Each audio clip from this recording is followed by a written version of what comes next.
we started thinking about ourselves as an irreplaceable state-owned infrastructure. But nobody liked us. So the first day I arrived there, it was on the 15th of January 2016. I sat down at 8 o'clock, and by 3 o'clock I'd finished writing a letter to National Treasury to say I need so many 100 million by Tuesday. And they invited me to their offices for the first time. I've been there often since. They said, Mr. Barnes, we need to tell you two things. First of all, we never believed anything the post office has ever said. And second of all, we've got no money. So I said, okay, I'll come back.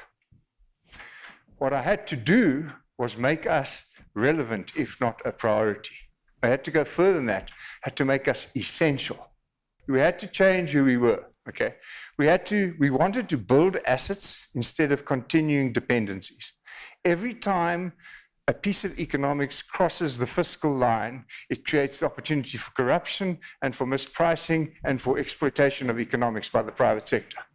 So we said everything that the state should do should be done by the state.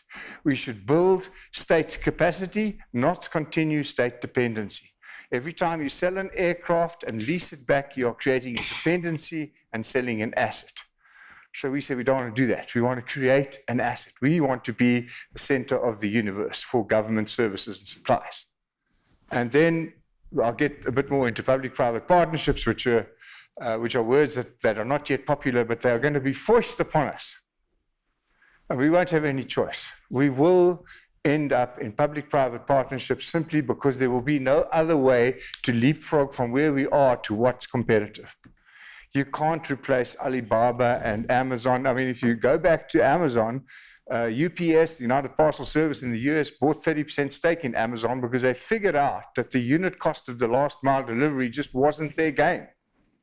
We're going to do stuff like that. The technology that we've got today is going to entirely eliminate cash within 18 months to 3 years. And we're in a big cash business. Social grants totals 180 billion rand a year, and that all has to become in the vapor. The real change, though, was culture in an organization that's outdated, irrelevant, and losing buckets of money. And there are a couple of things that I want to just talk about there. The first one was we had developed a culture of failure that had gone beyond being a mistake or even beyond being a habit. We developed a culture of failure being a refuge. Failure was a place you went to be safe. If you failed together, it was okay to fail. And so anyone who finished their homework on time was a baddie, not a goodie, because they exposed what could have been done and pointed all of us out to be the baddies. So people were seeking refuge in failure. That's where they lived, that's where they felt safe. We had to slowly convince them that you don't get into trouble for doing things right. Okay, and so we moved away from some of the best excuses I've ever heard in my life to some of the small getting things done that we started to see. And then we spoke to government about convincing them of the bigger picture. It's not about the margin that we might make in Postbank. It's not about the incremental competitive economics of couriers. It's about creating tax base.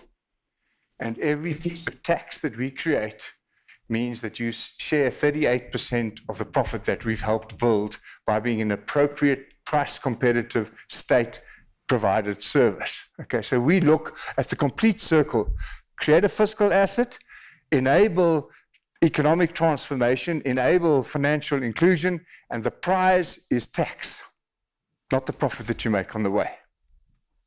Those are the things that drive us.